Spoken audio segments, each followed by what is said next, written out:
So we lost round number 2, and that's pretty much going to eliminate us from the tournament in terms of top 8 contention.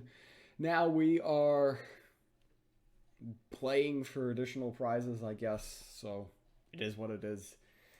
Nature lost twice for us last round, so I guess we're coming back at it with it again. I don't know, this is the part of the broadcast that gets a little bit less exciting for people like me that has to play them. This person has a shiny new car. I do not, so advantage them. I'm gonna go ahead and do the double minion approach here. We've got the underbrush for 2 potentially. We've got lightning strike for some bigger things. They are playing a mid-range light deck, which is slightly different than an aggro light deck, and they've got an Eclipse on 1, and we have no wildfire in sight. Draw the Hydra can be very useful if these two somehow stick. I'm going to use the GP. The reason being is if they play a minion, I would like the board to hit the minion. So that's why we did what we did. So yeah, so we keep the boar back so it can run into here. And the thing is if these minions stick on the board, then the Trial of the Hydra immediately becomes very effective. Selena can make this unconfused, which can be very useful next turn. Also can make this unconfused if necessary. Lightning strike for some of their bigger things that they could end up with here. Okay, so it doesn't matter that these are unconfused anymore. Gloam is intriguing. Like, GP Gloam, I think, is optimal because this could go into here. It's 50-50. And then we've got the Selena back, and we're buffing 3. So I think this is optimal. We're going to go ahead and attempt to hit here. And we're successful in that attempt. We're trying to set up the Trial of the Hydra, and as soon as we Trial the Hydra, these 2 minions, which appear very useless after the Ukos and Eclipse, become actually very important minions. They both become 2 attack minions, which are out of our opponent's lips or sealed range, and are actually very annoying and very difficult for them to deal with. Inescapable duty, they're going to get back one of their Inquisitor informants. But then, oh boy, the double Trial of the Hydra is very interesting. See, the second one isn't as effective as the first one. The reason being is because it puts everything out of the Ukos, it puts out everything into Ukos and Eclipse range.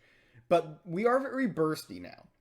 We are indeed very bursty, which if they leave us with enough on the board, we can indeed ask questions to our opponent. That's a 4/5 minion, so it becomes very tempting to use a lightning strike on it. And I don't see how I resist. Lethal Prowler, ooh.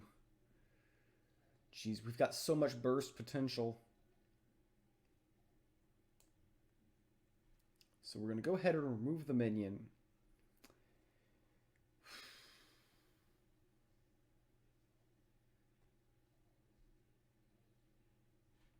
So what I'm going to do here is I'm going to buy the Rune of Sight to dig. Because we want the last minion spot for either this or this. Honestly, Dagon can be useful. I don't think we need the Jag. So what I'm going to do here is I'm going to attack with these 2. That way we guarantee the 4 attack goes to the face. These are kind of locked. Now, if he doesn't have a way to lock my board, then the Trial of the Hydra becomes a lot of damage. Alright. So if we play Trial of the Hydra, 5/5, we can kill this, guaranteed. We can also just try to swing for the fences here. Actually, we can give up this. Oh. Is this lethal?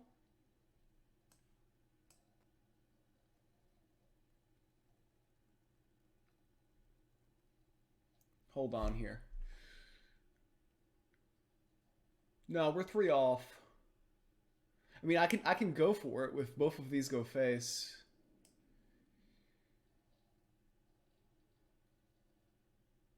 This isn't a bad attempt.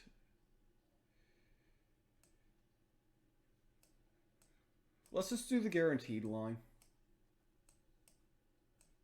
I mean, this gets him down to 3. which ask a lot of questions. We'll buy the form from the Sanctum.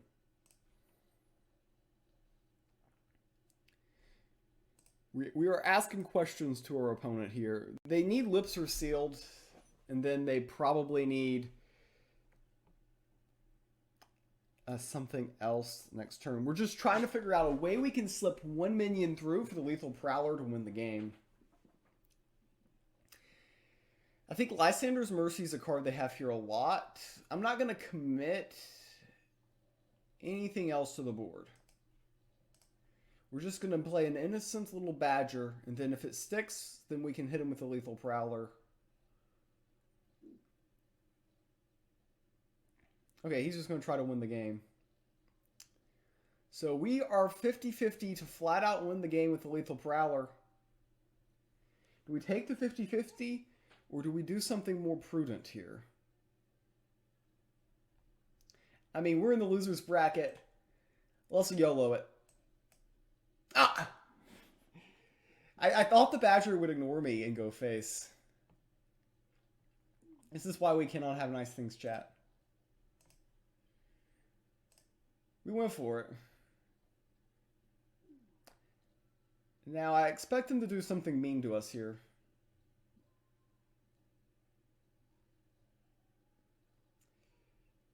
Now, they need to lock these down. They should just play this, which makes me think they're less likely to want a Lysander's Mercy, but maybe they will anyways.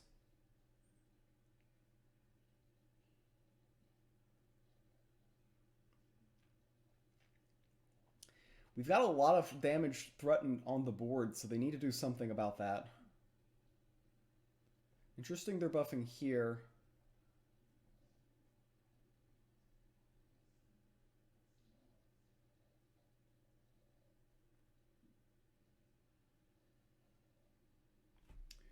Is there any way I can guarantee lethal?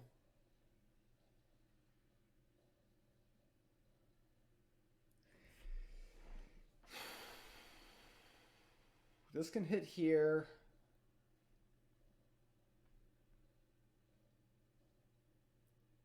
We're 1 point short by playing Selena and attacking here.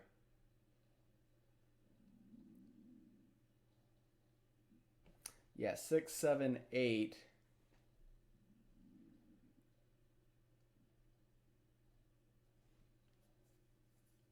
Do we do another 50-50 YOLO? I mean, the thing is even if we... So if we hit this first...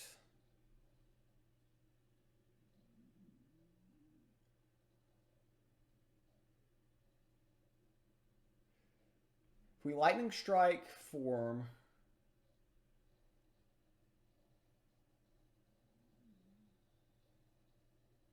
There's just no clean way here.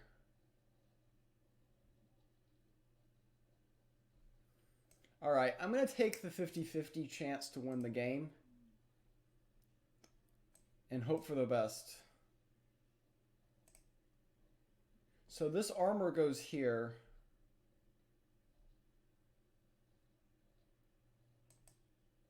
Okay, we hit the 50-50 that time.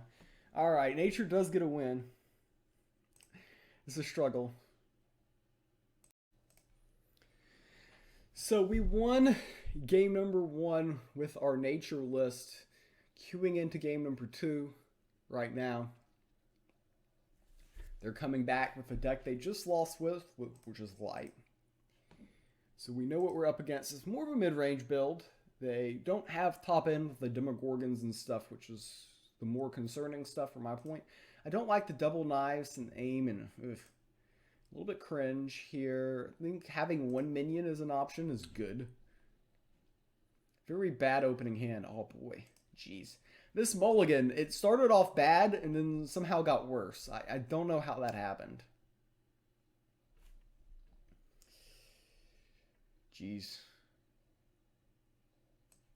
Like, this is just a funny line. I have no idea if this is accurate. Next turn we can play Ludia's Dedicant. You could have argued Ludia's Dedicant was better play that turn anyways. I just like killing relic removal with a relic. There's something oddly satisfying about that. And at the moment, I just need to entertain myself here. Oh boy. Pyramid Warden. Let's go ahead with this, see what happens.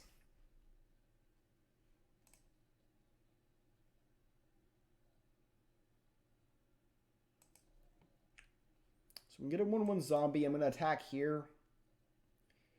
Just chipping away.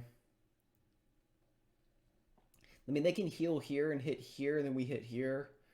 So I like attacking there. Our health doesn't really matter in this game. I mean, we either get there or we don't. They levy this, which is not a great use of resources on their end,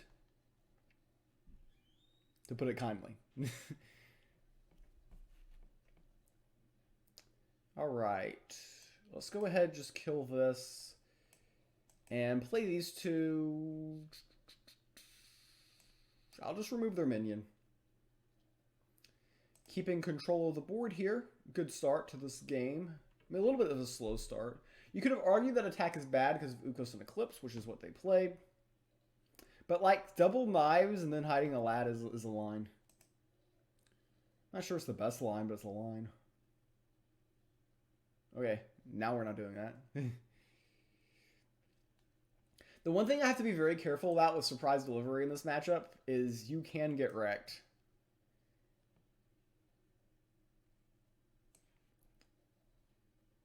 So we'll just ping this just a little bit. So if I play surprise delivery and then they play Archpriest of Parthene, I lose. Like literally, that's it. That's the game. So when I play this, I have to have all hidden minions. It's just a little fun fact that I don't think a lot of people think about.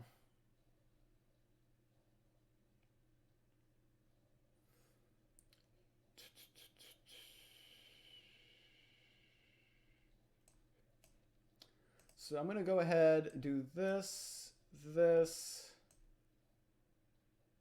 and I'm just going to double knife.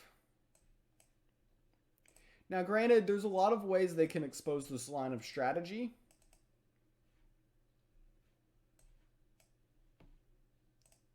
But it is what it is. It is what it is at this point.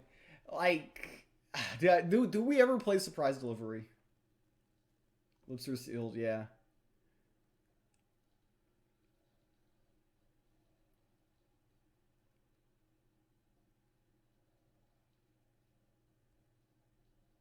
I mean, if he's got the Archpriest, we just lose, don't we?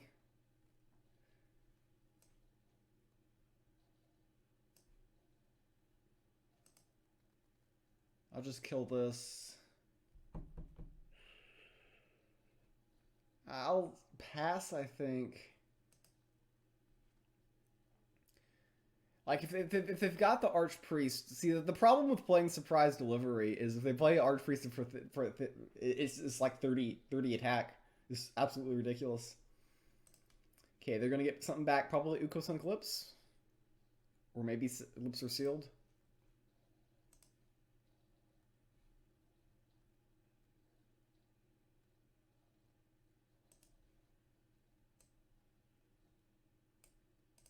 So they got this back. Did I go for it? My hand is just so bad. I could easily regret this decision, by the way.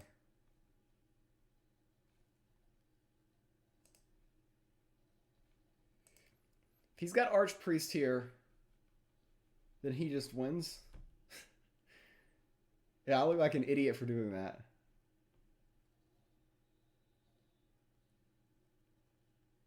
Seven.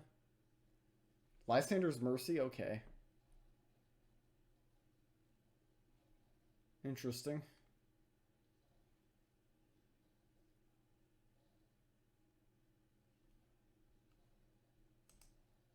Our draw's been terrible this game. Just go ahead and get that out there. Just phase for the favor. They've got this in the Sanctum, which might be their best buy. I have no idea. Honestly, I probably should have pinged one of those barrels. Whatever I do, I have to make sure whatever I play, I keep hidden. That's one thing I have to consider for the rest of this game. Because of this. Okay, why is he getting back?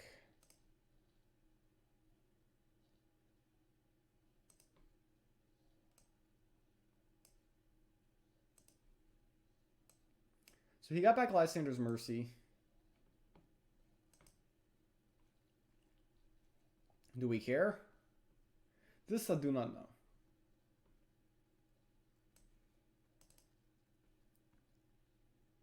At the moment, we're not really threatening anything. So that could be to our opponent's advantage. Are they seriously going to do it again just to get rid of these barrels? Because their board position is better than ours. Okay, they're just going to draw here. We might can bait it with like the Stone Skin Assassin's Aim line. Ah, with that, nope. Yeah, we're getting nowhere here.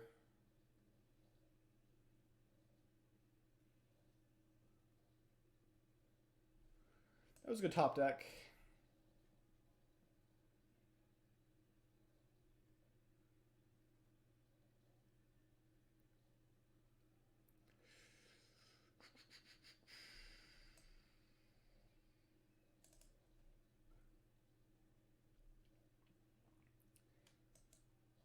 So if he's not very careful, we have outs here. This could be 7, 9, 10, 12. Another Assassin's Aim, and we could be threatening lethal, so they Lysander's Mercy, which, again, I think I'm okay with since I kept back my Burst. I kept back my Stone Skin. So here, I can buy... Oh, I can't really buy... Ooh. Like, we are threatening lethal now. This just got spicy. This just got spicy.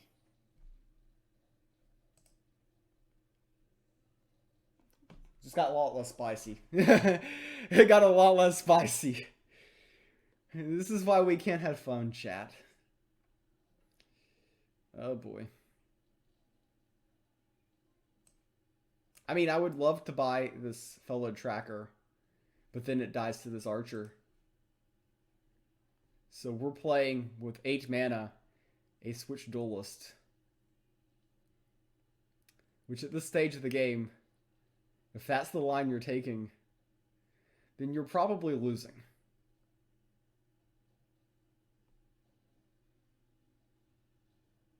So they are threatening lethal. We have to stop lethal.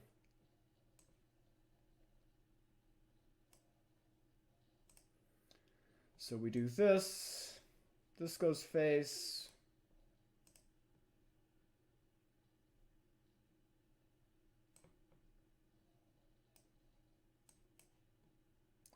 I have no idea any top decks that can win for us here. How many Dark Knights? Oh, we've played 2.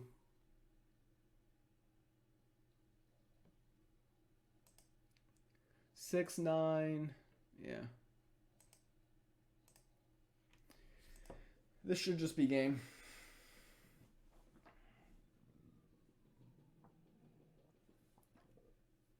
I see no way for us to live.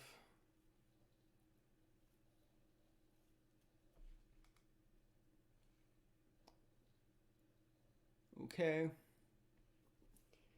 If we top deck Assassin's Aim, this is 9 points. Okay. Yeah, that's it. We've got no comeback mechanisms.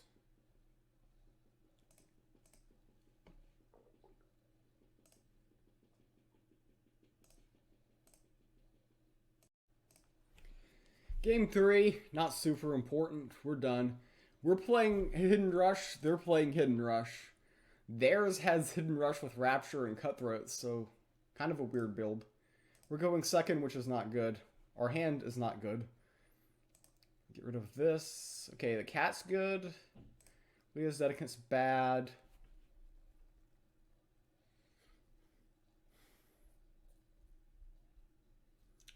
I don't think we want the Stone Skin. Switch Duelist. It's a solid T1. They have Blade Borrower, but I think we can T1 it. Surprise delivery is okay. Let's keep it. Like, there's so many situations where this is very strong.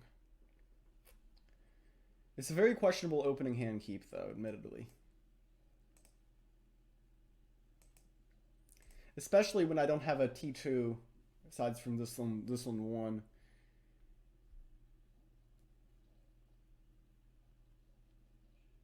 Okay, so now if they've got a blade bar, they just rip here and make us look pretty bad. But we are coming out with a lot of speed. So that's something. Accumulate some favor here. They're either going to get an Avatar of Deception or an Assassin's Aim. However, Avatar of Deception with Assassin's Aim on Avatar of Deception is very annoying for our opponent. Ooh, they steal our Switch Duelist. That is very effective. But however, it will only be a 1-3 for them and then a 3-1 on my turn. So we can actually eventually kill it with our God Power. Ooh, a knife. A knife to go alongside the situation here.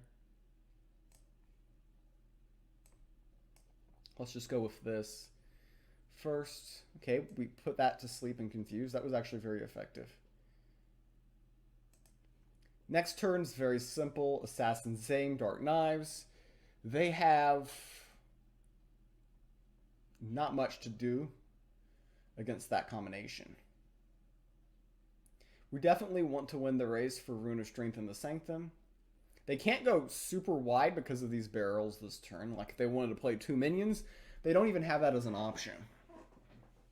If they play 1 front line, we probably go with Assassin's Aim here. Okay, they got Assassin's Aim. Wow. They got Assassin's Aim from our hand. And yeah, that works out for them pushing a little bit forward. But the Assassin's Aim plus Knives here is just going to be devastating, isn't it? Absolutely devastating for our opponent. Okay. Something for us to consider next turn. Where do I want to apply the knives? You can have Rapture in 2. I don't think it really matters. Let's diversify in case they get multiple front lines.